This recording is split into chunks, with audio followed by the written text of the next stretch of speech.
Okay, hello everyone. This is Ryan Peterson, and I wanted to talk a little bit today on a different topic than I've been sharing in the past with you. As many of you know, over the last 4 to 6 weeks, I've spent most of my time on the phone or in these web meetings talking to you mostly about the stock market or the economy and how that's affecting small business owners. Since that time, now we continue to have lots of bad news, it seems, on an almost daily basis.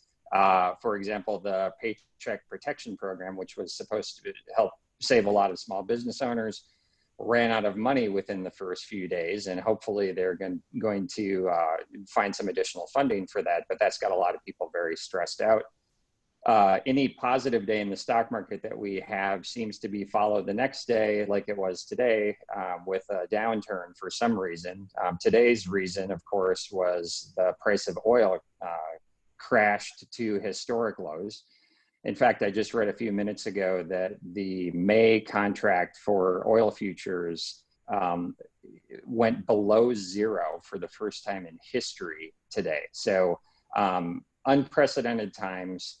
Certainly has got everyone feeling on edge. And that started me thinking a lot more about kind of what we're doing with our time right now as we're all sitting in isolation. And the unfortunate thing is there's not a whole lot of stuff to do naturally. So we turn on the TV, and the TV, it seems, is more bad news. We get lots of updates from Governor Cuomo in New York or President Trump on a daily basis. Or you can turn to any of the financial media and hear more bad news. And so there's this constant barrage of negative events that are happening worldwide. And we hear about the flattening the curve and where we're headed with that. And I think it's got people feeling really stressed out. But then in addition to that, for the first time, we're in a position where we're isolated and feeling lonely. And so I've started reading a lot more about that and how we deal with loneliness and social distancing. I've been on some walks with my wife, who's a physician and reads a lot and knows a lot about this topic as well. And we were just on a walk yesterday with our dog and our 3 kids out in one of the forests here in California. And it was such a strange feeling to come upon someone else who's walking and have them put on their masks, or to step to the side of the road and make sure that we had plenty of distance as we walked by each other. And no one has ever really felt that way before. So it's a very strange time.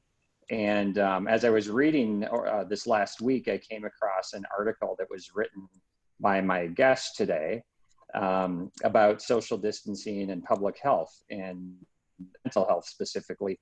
And I emailed him and asked if he would be kind enough to spend some time with us talking about mental health and what the coronavirus is doing to affect us all. And graciously, he agreed to do that.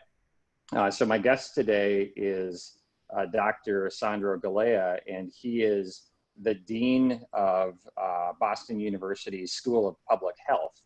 And so I wanted to share with you some comments that he had. We'll ask him some questions, and I'm sharing here too a book, his most recent book. He's written a lot of different material, but this is his most recent book that we'll talk a little bit about as well at the end of the call. But first, what I wanted to do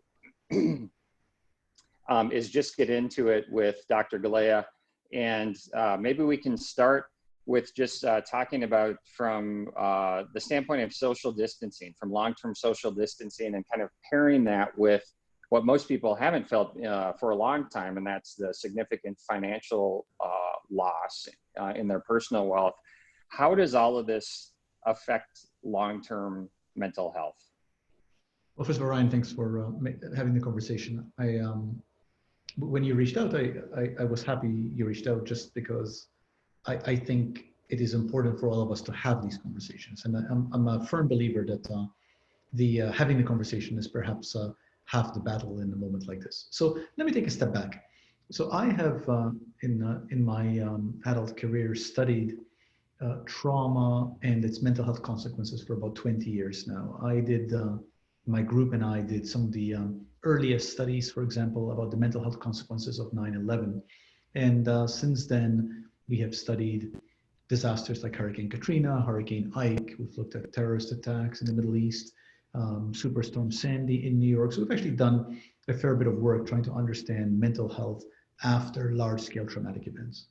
And I think by way of framing, what's important to think about COVID is that this is a traumatic event. This is by definition a trauma. The definition of a trauma that is used by academics like myself is something that threatens our physical or psychological well-being, something that threatens our sense of safety and our sense of the world as it is. And I say that because I'm hoping that anybody watching this recording will realize that's exactly what we're going through right now. Something that threatens our sense of safety and our sense of the world as it is. So when you think of COVID as a trauma, you realize it's a little bit like 9/11 from point of view of mental health, only it's happening to all of us, the whole country at the same time.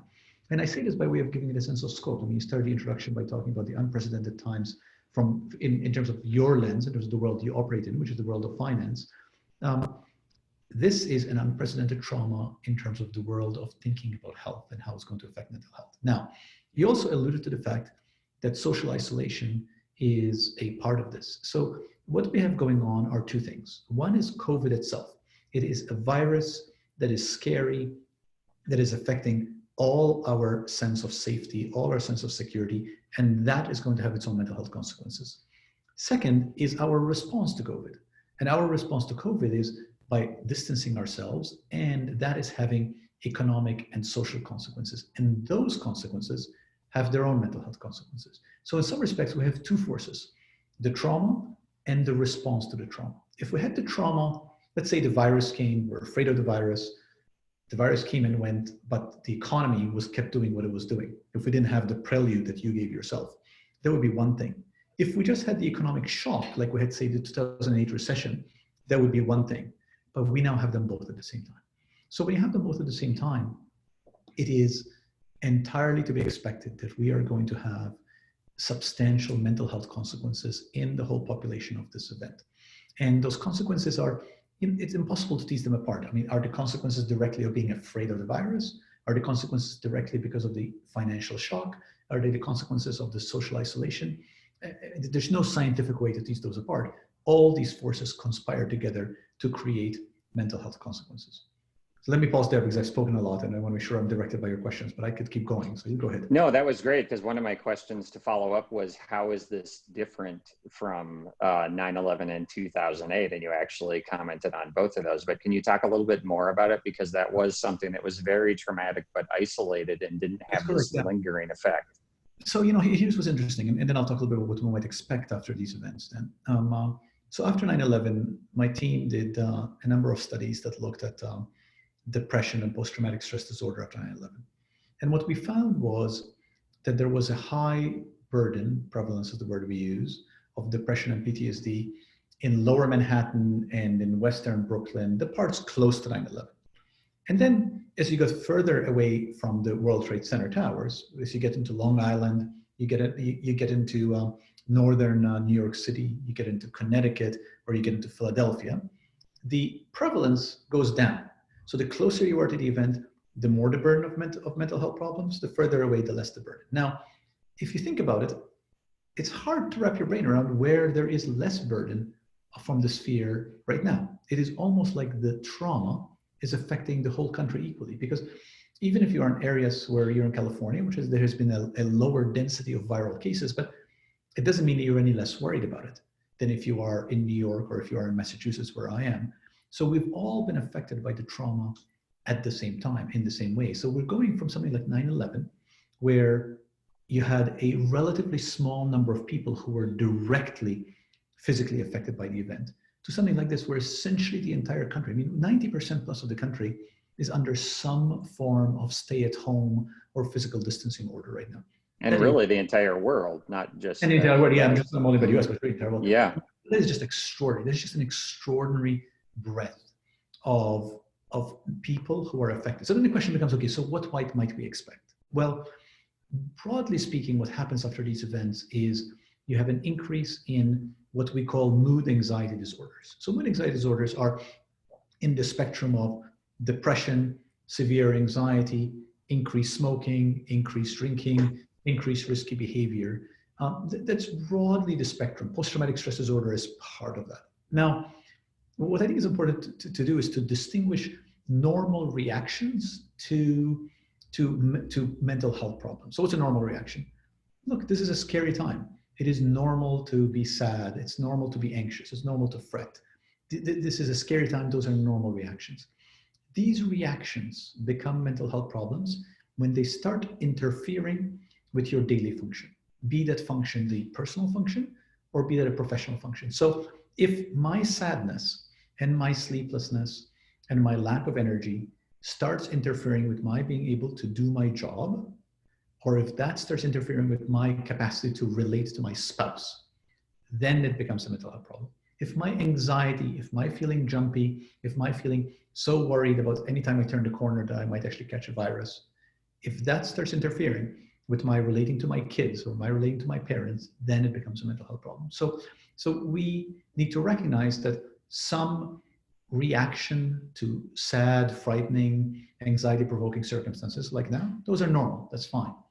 It's when they start getting in the way of our functioning, that's when they become mental health problems. And I think that's when we need to make sure that anybody who's listening or who has friends or family who are affected by it, then know how to reach out and access services that can help. Mm-hmm. Okay, so what could we be doing right now to help improve this mental health? So what we can be doing in the short term, I think, is as follows. Number one is talking about it. I actually think, and this is why when you reached out to me, I was happy you reached out despite how busy I've been these days, because I'm sure I sort of feel like it's part of my mission to try to have this conversation. We do not talk about this enough. And I think there are many, many millions of us who are wondering in their own head, is this normal? Are these symptoms normal? Should I be worried about it? So part of what I'm trying to do is to say, you know, your world, the world of that you deal with on a day-to-day basis, right, is not a world I intersect with. I'm in the health world. So I'm trying to talk to other worlds to make sure that we all have this conversation. So number one, it's talking about it so that we should know what we're talking about. Number two, we are in the process of physical distancing. Physical distancing does not have to be the same as social distancing.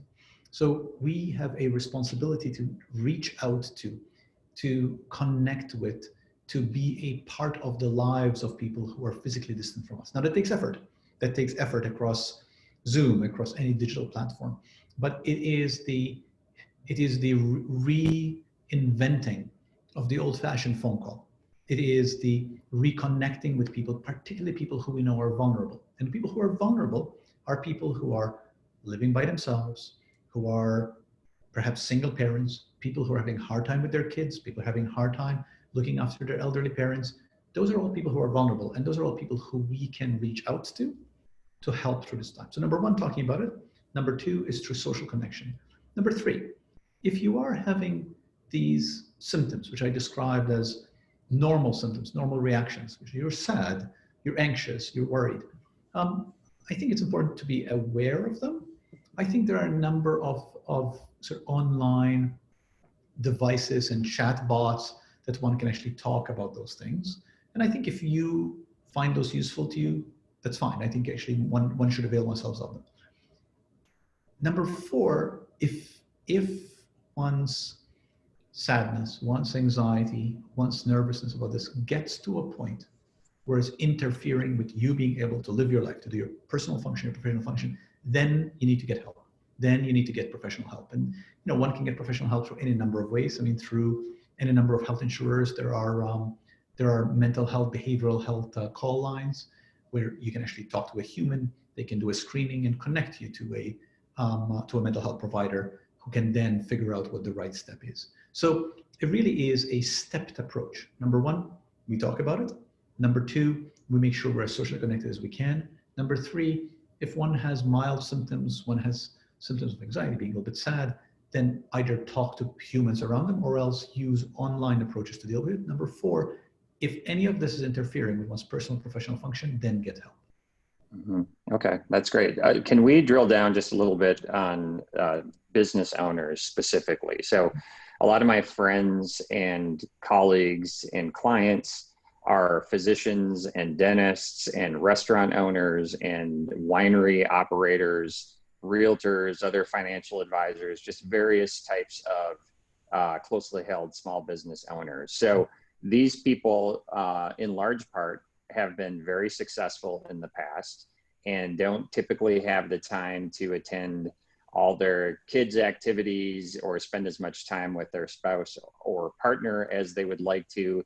And suddenly they have a huge amount of free time and they don't know what to do with it. So what would you suggest someone in that kind of scenario, what should they be doing to occupy their time right now? Yeah, increasingly, the more time passes and the more I reflect on this, I think the hardest job in the world right now is the CEO job of however small or big one's company is. And a small business owner falls into that category because ultimately the health of your operation depends on you. And that is extraordinarily frightening and extraordinarily isolating. So I have deep empathy for any small business owner who you interact with. And insofar as you're doing this for that group, I'm delighted to be a part of it. Now, in terms of what can you do? Well, perhaps the most practical thing I could advise is, apart from what we talked about a second ago in terms of mental health, is to instill new routines. And there is a science behind this. There is a science that us having routines is protective. And by routines is, whatever works for your life. But what one needs to make sure one does not do is to slip into where the personal and professional become an undifferentiated mush, and sleeping to waking becomes a blurred line between them. And the routine is whatever works for you, whatever works for your family. The routine is you wake up at a certain time, you go into the home office at a certain time, you have lunch with the kids at a certain time, you finish work at a certain time. And routines are critical to maintain our stability, our sense of self, our sense of purpose, and our mental health at a time like this. There have been studies, for example, done after periods of social unrest. And for example, like in Hong Kong, when they had the umbrella revolution for about 6 months. And it's very clear in those, the people who were able to maintain their routines despite the unrest were the ones who emerged from it as healthy and as sound as possible, where those who let everything around them to disrupt their routines, those are the ones who did poorly. So I would say, figure out your routine. And it's not for me to say what your routine is. I think it's perfectly fine to have different routines for different individuals, but figure out your routine and stick with it. Okay, that's great advice. And what about for these customers or patients or clients, whatever you want to call them, staff people of these business owners? How is the business owner supposed to talk in a way that's optimistic and hopeful and supportive when they are experiencing, in many cases, this own trauma and trying to cope with it in their own personal way, and that they turn around and want to, in a positive way, try and share this optimism? How do you do that and be sincere about it? I think 3 ways. Number one, I think the boss has to lead with optimism. I think you have to lead with optimism. Look, this is and I mean this as a non-partisan comment. This was Ronald Reagan's genius. Always, he always led with optimism, and there is an enormous lesson there, I think, for leadership everywhere. And there's been a lot written about this. So number one, you have to lead with optimism because people need you to hear you lead with optimism. Number one. Number two, that optimism cannot be foolish optimism. I actually think that optimism has to be qualified with very real, very practical expression of concern and the constraints under which we're under. So we are going to get through this, is statement A. We have a bright future, is statement B. Number C, this is a really hard time. And because of these hard times, we're going to have to do difficult things. We will do those difficult things in a way that is fair, in a way that's reasonable, so that we can emerge from this stronger, right? That's leading with optimism, but being very pragmatic and being very concrete about the challenges that we face. And the third part of this, which I think is the hardest part, I certainly find it the hardest part, is to inject some degree of the personal in that we are going to get through this, but there are hard times going on. By the way, I'm also having a hard time with dealing with my ailing parents. Number 4, we are going to be fine together.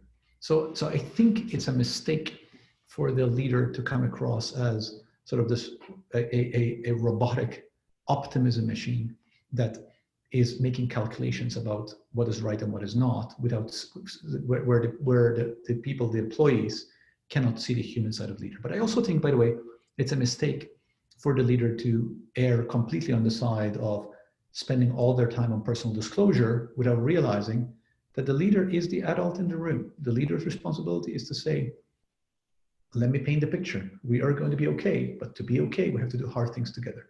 I'm also going through a hard time, as you are, but together we're going to get through that hard time. Mm-hmm. So when we do get through this together at some point in the future, however long that takes, how do you think you begin to talk to your team at that point? What are the things that need to be said to them, just, you know, when we're on the other side of this? I think what we all need to look at when we're on the other side of this is the opportunity that this has created. Where are we at? What have we learned from it? And how do we grow from this moment? And I don't know what that is for individual businesses. Obviously, that depends. That's for any particular business. But we are all, when we make it through this, we are all going to be smarter and tougher for it. And I think that applies to my line of work, as it does, Ryan, to yours, as it does to anybody who's watching this show, that you are going to be better at what you do for having made it through this. And I actually think that that's the way to approach it. We are now better at what we do. So how do we do better at our job? How do we maximize what we can do to achieve heights that are greater than we could have achieved before we became better this way? And I actually think that is, I think that's true. I think that is true. I think that's exactly the case, that when we emerge from this, we will have been better for it. We're going to be tired, and we are going to feel like we're moving with a broomstick, but we're going to be better for it. Dr. Fauci has talked about how the world may never shake hands again. And I'm wondering, you know, how is society going to be different when we get through this? What's going to be different in ways we never would have imagined, do you think? You know, I hope we shake hands again. I don't know that I am willing to concede that. I do think that we have opened up a whole different way of interacting, a much greater comfort with digital communication that can, if we play our cards right, enhance the in-person communication and not substitute for it. I think we have opened up ourselves up to the possibilities that creates.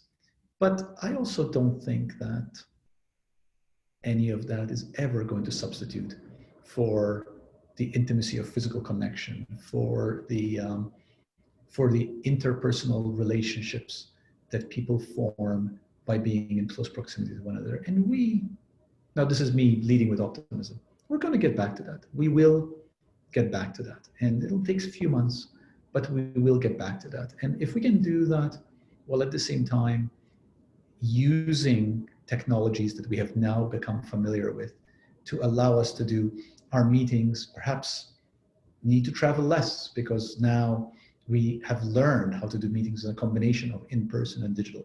Perhaps we can teach differently, or perhaps we can learn differently. I think we'll be better for it.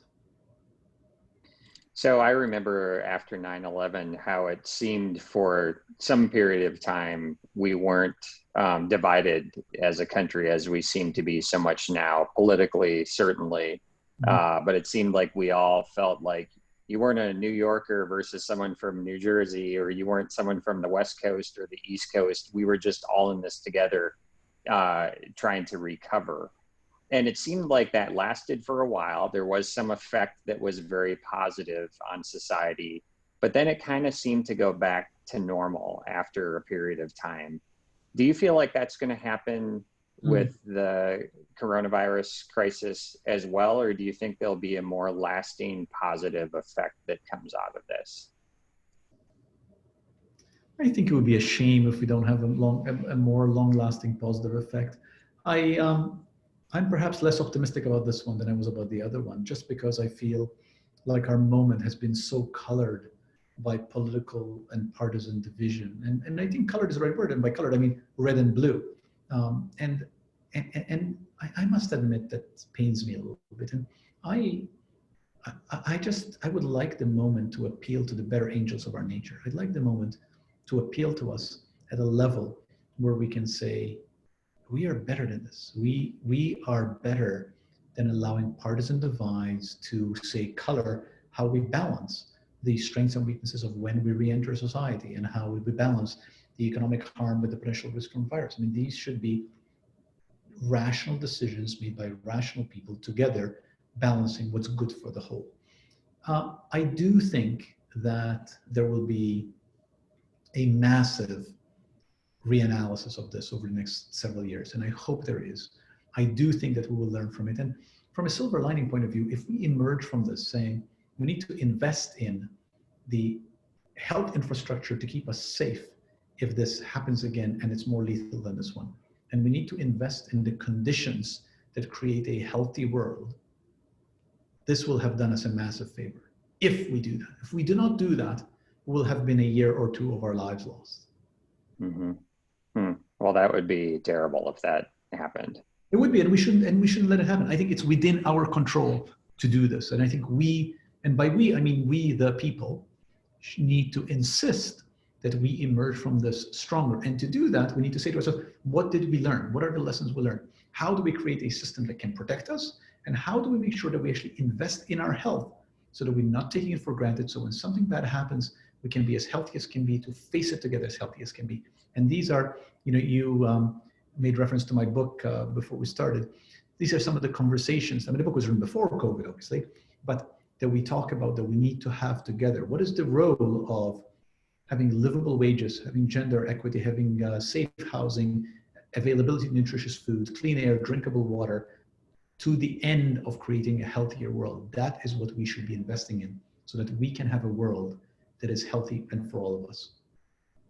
So that's a good summary of your book, it sounds like, and it was timely, but probably had been mostly written or maybe even published before any of this happened. Oh yeah, no, it's completely it's a completely pre-COVID book. It was written, but but the subject is exactly what I'm talking about. But the truth is, Brian, that the subject is what I'm talking about because that is the subject of health. The subject of health, and health is what I do, and it's what I care about. And insofar as COVID is surfacing some of the big challenges that we have in creating a healthy world, then these challenges, whether they're COVID or not. So if with COVID we are now seeing them, that can be to the better. That's great. Dr. Galea, I appreciate so much that you took the time to speak with me. I'm sure you're very busy right now.